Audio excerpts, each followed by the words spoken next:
In this video, we're going to look at streaming locators. Streaming locators are what make your content playable. An asset is where your media lives, and a streaming locator creates the access point that allows players and applications to reach that media. A streaming locator provides an entry point to the files inside an asset and allows you to attach policies for access control, encryption, and DRM, and even playback customization like filtering tracks or limiting what part of a video plays. It also works for live streams. A locator can be created for a live event, which enables external clients to play the stream. A streaming locator doesn't work on its own. It's processed by a streaming endpoint. The streaming endpoint delivers the stream to viewers, and it also helps you scale based on how many people are watching. We've already covered this topic in an earlier video. Check it out in the link below. To create a streaming locator, you'll always provide two key things: the asset name and a streaming policy name. The streaming policy defines how the content is allowed to be streamed. For example, which protocols are available and whether encryption or DRM is used.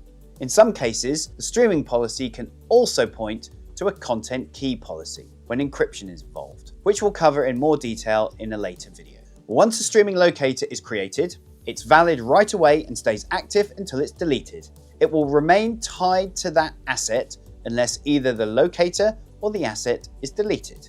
That said, you can also control how long the locator is available by setting an expiry window. This is useful for things like limited time playback, scheduled releases, or event replays. If someone tries to access the locator before it becomes active, they won't be able to play it. And if they try after it expires, the link will no longer work. Multiple streaming locators can share the same streaming policy.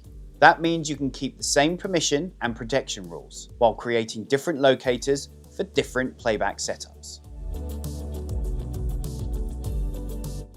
Once your streaming locator is created, you can get the playback URLs either directly from the MKIO UI or by using the API to retrieve the available paths. Your final playback URL is built from two parts: the streaming endpoint, which is the domain, and the streaming locator, which is the path that points to your asset or live event.